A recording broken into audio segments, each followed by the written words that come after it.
Élus de Dieu, ils n'ont jamais voulu que tu te relèves. Et il faut être honnête dès le départ, ce n'était pas personnel au sens humain du terme. Ce n'était pas une simple jalousie, ni une mésentente banale, ni un conflit ordinaire. C'était plus profond que ça. Ce qui les dérangeait réellement, c'était ce que Dieu avait déposé en toi avant même que tu en sois conscient. Car lorsqu'une personne porte un appel, elle dérange sans parler. Elle provoque sans attaquer. Elle révèle sans accuser. Et cela met mal à l'aise ceux qui vivent dans le contrôle, dans l'apparence ou dans la peur de perdre leur position. Ils ont vu ta bonté comme une faiblesse. Ils ont interprété ton silence comme une permission. Ils ont confondu ta patience avec de la naïveté. Alors, ils ont souri. Ils ont joué des rôles. Ils ont utilisé le langage de l'amour, du conseil, de la protection. Mais derrière ces mots, il y avait des calculs. Derrière les accolades, il y avait des stratégies. Derrière les prières prononcées à haute voix, il y avait des intentions que Dieu, lui, n'a jamais manquées. Ce qu'il voulait, ce n'était pas ton bien. Ce qu'il voulait, c'était ton arrêt. Ils espéraient que tu te fatigues. Ils comptaient sur ta confusion.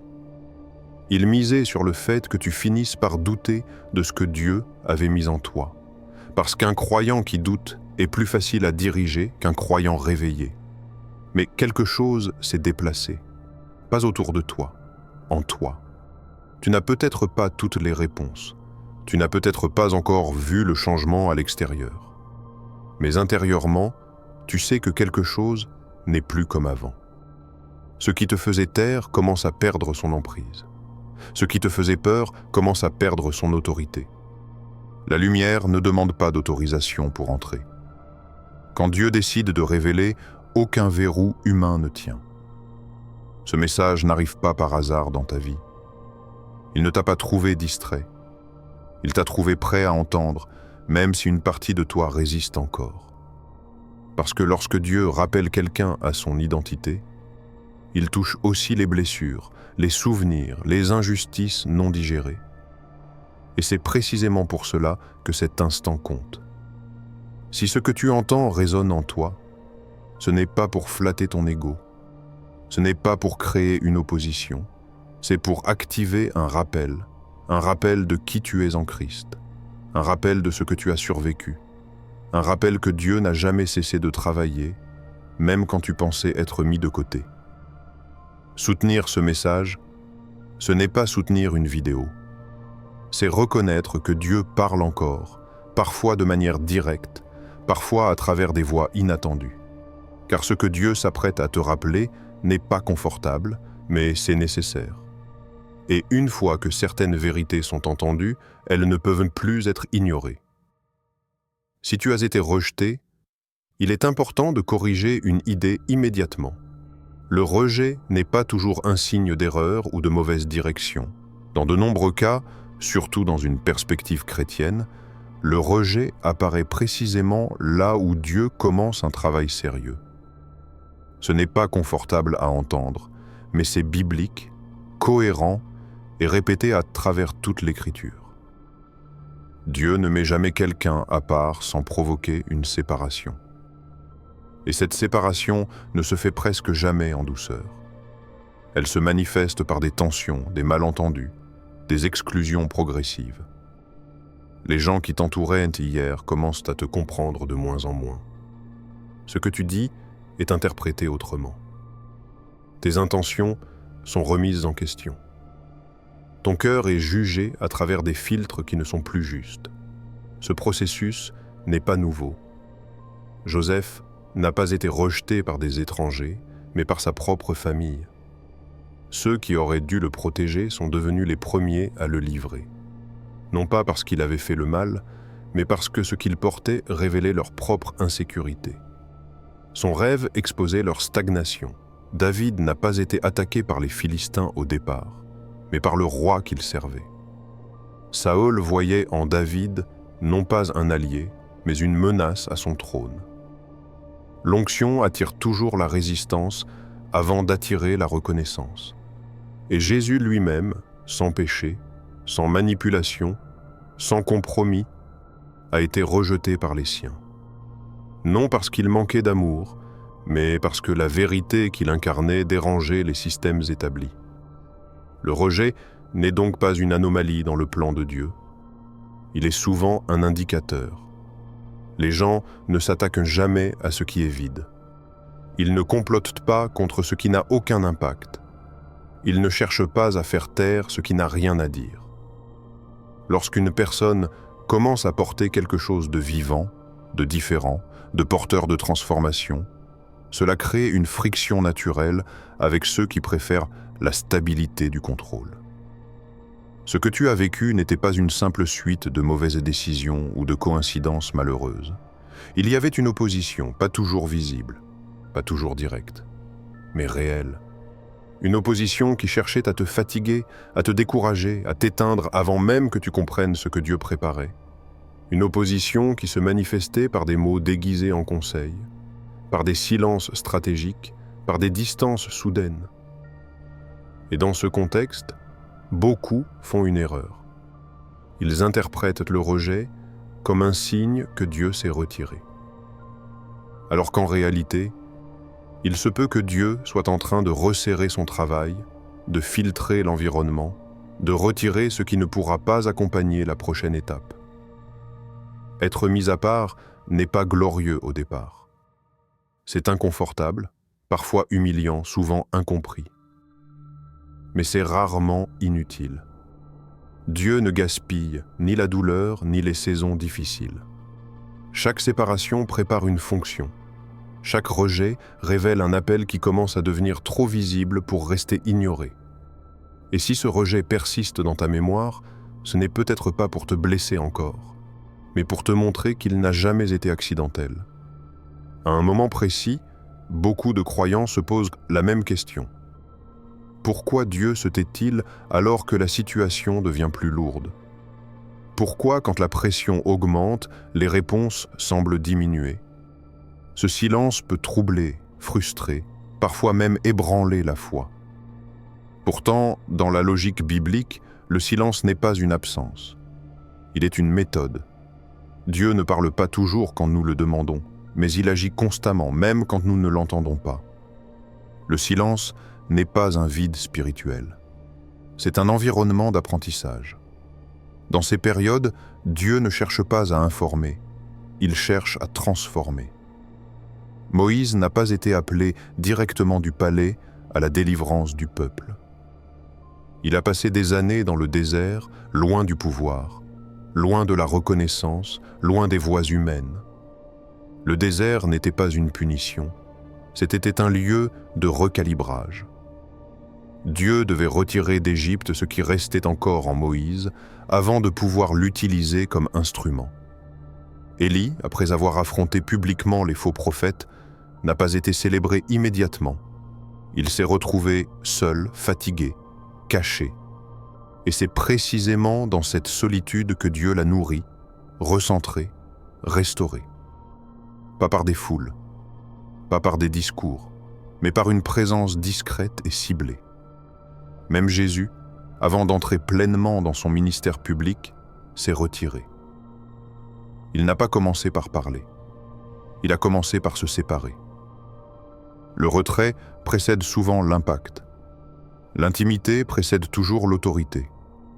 Ce que les autres ont interprété comme ton isolement était peut-être un espace que Dieu sécurisait. Il y a des choses que Dieu ne peut pas développer dans le bruit.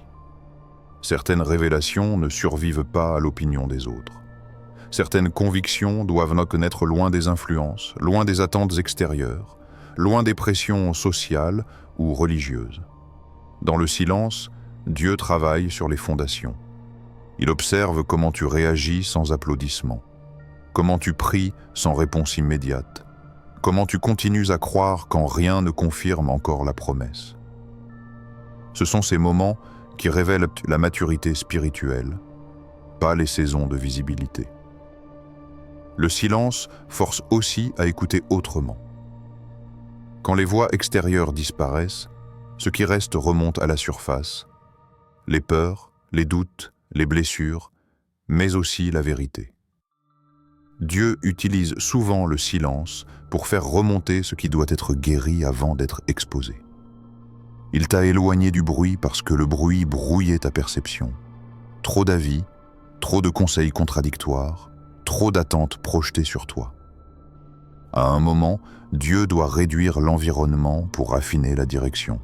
Ce n'est pas un rejet, c'est une protection stratégique.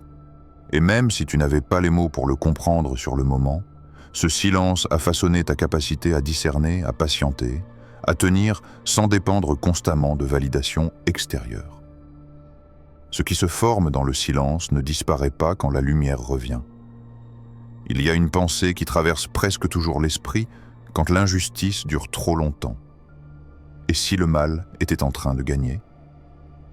Quand les mensonges circulent plus vite que la vérité, quand ceux qui manipulent semblent protégés, quand ceux qui blessent continuent d'avancer sans conséquences visibles, il devient facile de croire que Dieu est distant ou dépassé par les événements. Mais cette perception ne reflète jamais la réalité spirituelle. La parole est constante sur ce point. Dieu voit tout. Pas une version édulcorée, pas une façade présentable, mais la totalité. Les intentions derrière les actes, les motivations derrière les paroles, les calculs cachés derrière les sourires. Rien n'est flou pour lui, même quand tout semble confus pour nous. Chaque mensonge prononcé contre toi n'a pas disparu dans l'air. Chaque manipulation déguisée en piété a été observée pour ce qu'elle était réellement. Chaque attaque menée discrètement, chaque tentative de te discréditer sans te confronter, chaque effort pour t'affaiblir en restant moralement irréprochable en apparence, tout cela a été enregistré. Dieu n'opère pas selon l'urgence humaine. Il n'agit pas pour calmer nos émotions immédiates. Il agit pour rétablir un ordre juste et durable. C'est pourquoi son silence peut être mal interprété comme de l'inaction, alors qu'il s'agit souvent de patience stratégique. Dans les Écritures, Dieu laisse parfois le mal s'exposer lui-même. Il permet aux intentions de suivre leur propre trajectoire jusqu'à ce qu'elles deviennent visibles sans qu'il ait besoin d'intervenir de manière spectaculaire. Ce processus est inconfortable pour celui qui subit, mais il est précis. Dieu ne corrige pas à moitié. Il ne répare pas superficiellement. C'est aussi pour cette raison que la vengeance ne t'appartient pas. Non pas parce que ta douleur serait insignifiante, mais parce que ta perspective est limitée. La justice de Dieu, elle, est complète. Elle touche les racines, pas seulement les symptômes. Elle corrige les structures, pas seulement les comportements visibles. Quand Dieu agit, il ne crée pas de chaos supplémentaire. Il n'ajoute pas de confusion à la confusion. Il réorganise. Il remet chaque chose à sa place, même si ce processus implique des révélations inconfortables, des chutes de masques, des retournements de situations inattendues. Ce que tu observes aujourd'hui, les tensions, les incohérences, les fissures dans certains discours, les changements soudains d'attitude, ne sont pas des coïncidences, ce sont souvent les signes d'un ordre en train d'être rétabli. Quand la vérité commence à s'imposer, ceux qui vivaient du flou perdent leur stabilité. Dieu n'a jamais perdu la maîtrise de la situation, même dans les moments où toi, tu te sentais dépassé.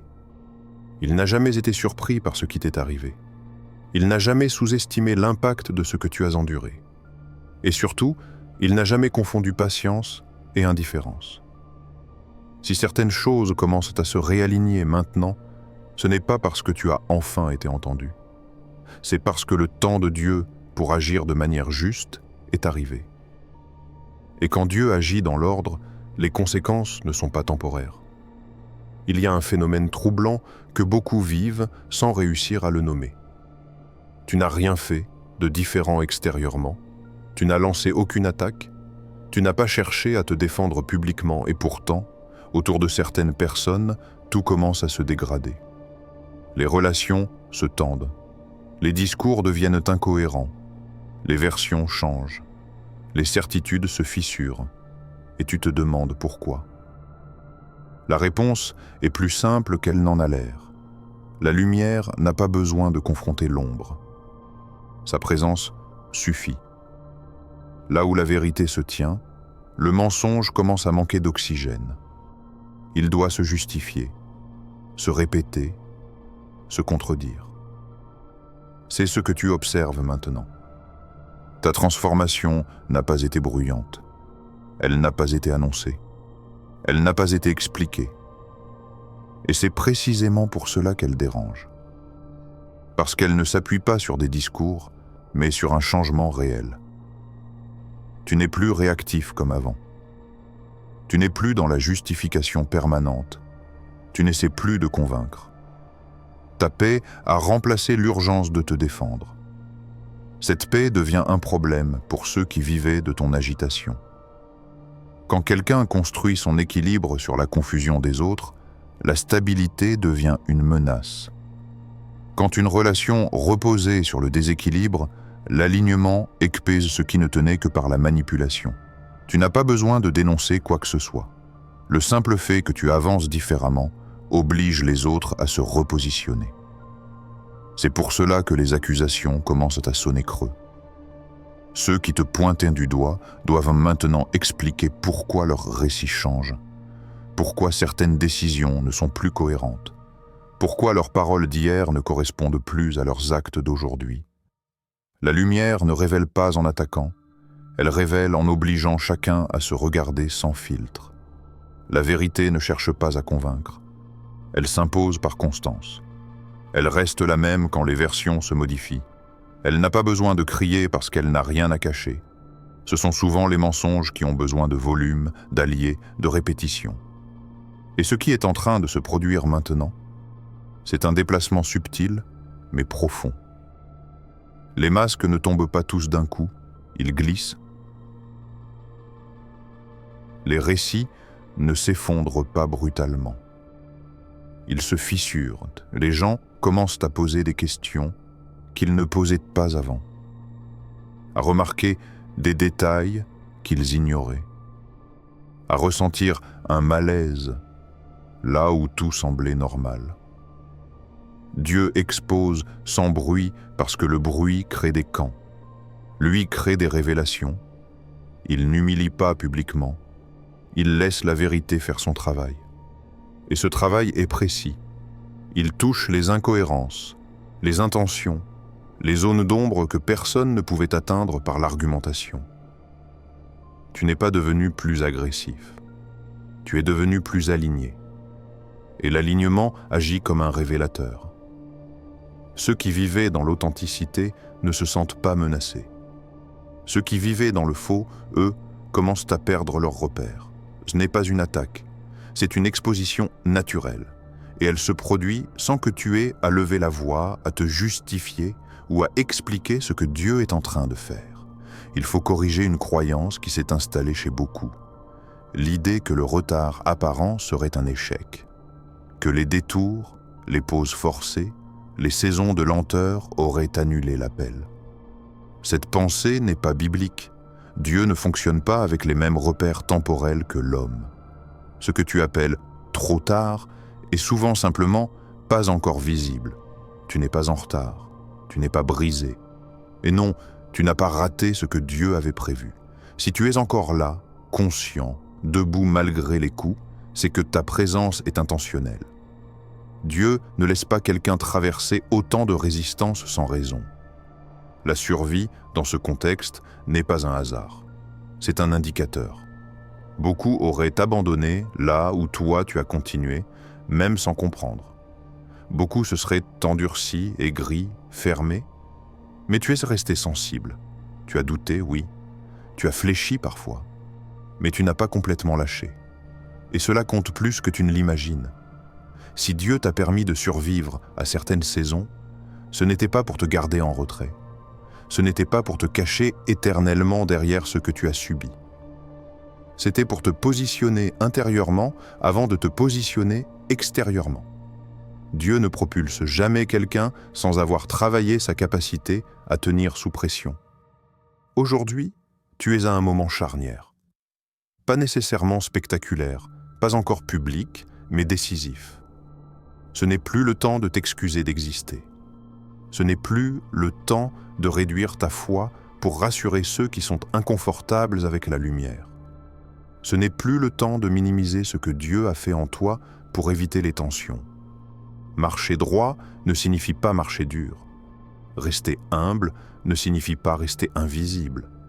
Être obéissant ne signifie pas être effacé. Dieu n'allume rien sans intention. Et ce qu'il allume, il s'attend à ce que ce soit porté avec responsabilité. Pas avec arrogance, mais avec clarté. Pas avec peur, mais avec discernement. Si l'ennemi a autant combattu ton réveil, ce n'est pas parce que tu étais déjà dangereux par toi-même. C'est parce qu'il savait ce qui se passerait le jour où tu te souviendrais pleinement de ton identité en Christ. Un croyant réveillé est plus difficile à manipuler. Il n'agit plus par réaction, mais par conviction. Il ne cherche plus à plaire, mais à être juste. Tu n'es pas seulement quelqu'un qui a survécu à une période difficile. Tu es devenu un témoin vivant. Pas nécessairement par des discours, mais par la manière dont tu te tiens maintenant. Par ce que tu refuses d'accepter, par ce que tu discernes plus rapidement, par ce que tu ne tolères plus en silence. Et ce que Dieu a commencé à écrire à travers ton histoire n'est pas arrivé à son terme. Certaines pages ont été dures, certaines lignes ont été injustes, mais le récit n'est pas clos. Ce qui vient demandera de la lucidité, de la constance et une foi active. Pas une foi passive qui attend, mais une foi qui avance même quand tout n'est pas encore clair. Seigneur Dieu, toi qui vois ce que les hommes ignorent, toi qui connais les cœurs, les intentions et les combats silencieux, nous te remettons cette vie que tu as appelée, façonnée et préservée. Là où il y a eu rejet, restaure l'identité. Là où il y a eu silence, confirme la direction. Là où il y a eu injustice, établis ta vérité, sans violence et sans confusion. Donne la sagesse pour marcher droit sans orgueil, la force pour rester ferme sans dureté, et la paix pour avancer sans peur. Que ce que tu as commencé ne soit ni étouffé par le doute, ni ralenti par la crainte des hommes. Que ta lumière continue d'agir, non pour écraser, mais pour révéler, aligner et libérer. Entre tes mains, Seigneur, nous plaçons le passé, le présent et ce qui vient. Que ta volonté s'accomplisse et que ton nom soit honoré à travers chaque étape. Amen.